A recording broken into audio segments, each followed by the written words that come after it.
It was a nice night. Me and my wife was going to North Bagel for a trip to the Bagel Mountains of the Northeast. We had been married for years and grew up in South Bagel. We had dreams of living in the North since we were teens, but this trip for 5 days was enough. Ever since communists took over, we didn't want to live there but visit the outskirts. So we brought a tent and food and clothes. We were both talking. I looked outside and then boom, my head lunged into the seat and started to bleed. A thick plate of steel fell between us, blocking the fire coming towards me. Our seat was at the very end of the impact zone.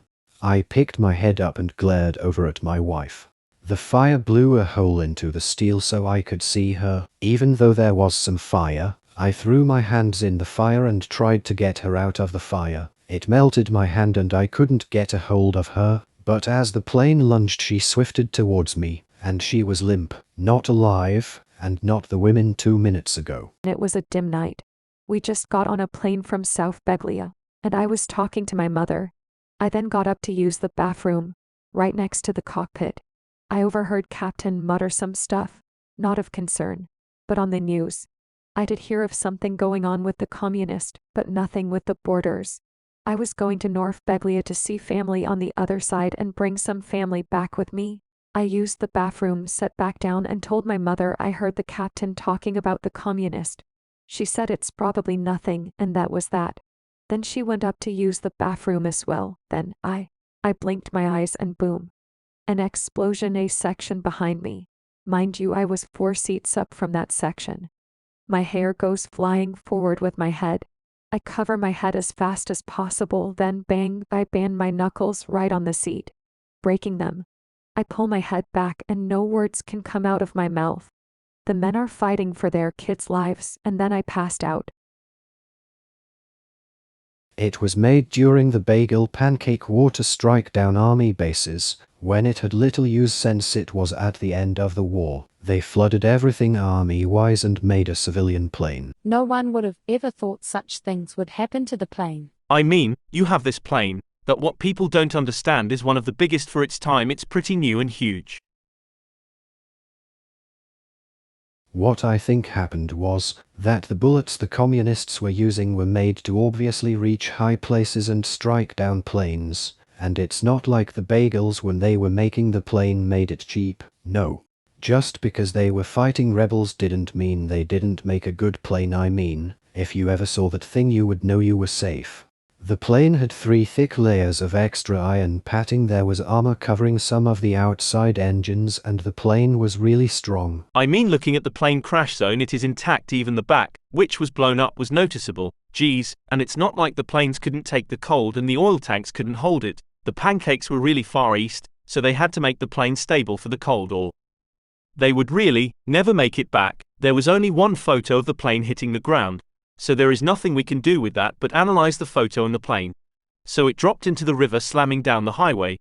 The highway didn't really do anything to the plane, but when it hit the water it first damaged the back even more, the little it was being held, and enclosed the plane even more as the fire melted the iron and steel to bend.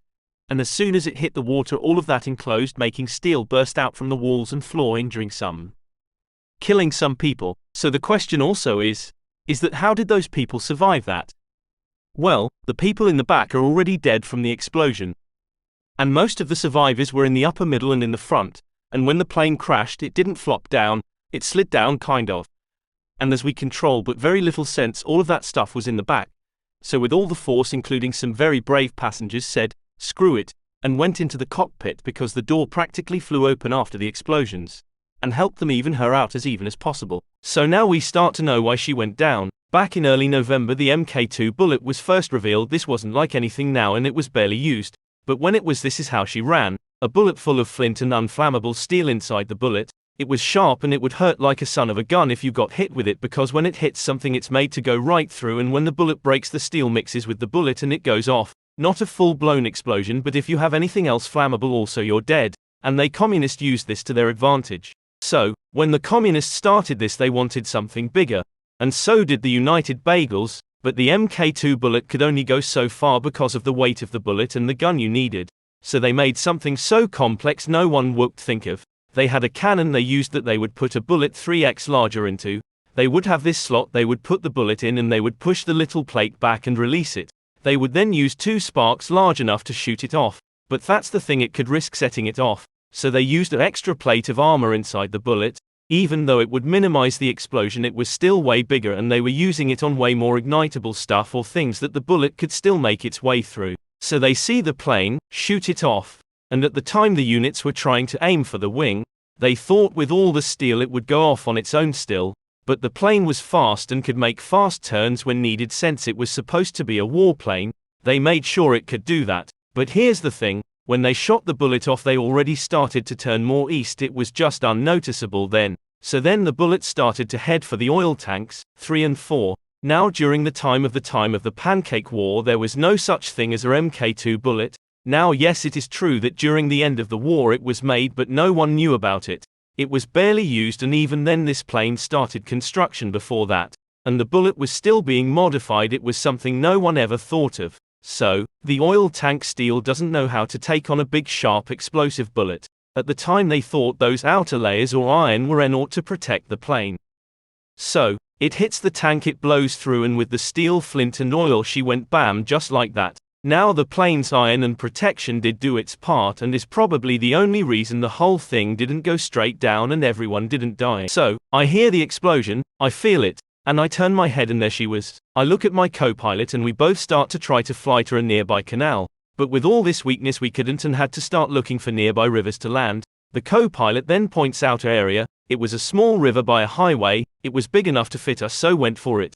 All communication is out, so we had to give it a shot. Then a man comes in and says, I can help you evenly land the plane. I look at him and start trying to even her out. It was hard, but with the other man helping we were able to get to the zone. Now thank God no one was really at the highway at the time, so we could, if we end up hitting it, we wouldn't have to worry about any more casualties. Yeah. So, I am just sitting there like him and I am just making sure everything is intact. Then like this story ca boom, I look back then look at him and we start to plan.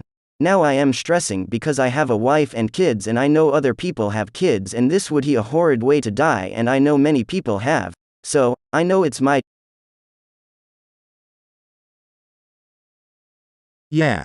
So, I am just sitting there like him and I am just making sure everything is intact. Then like this story ca boom, I look back then look at him and we start to plan. Now I am stressing because I have a wife and kids and I know other people have kids, and this would be a horrid way.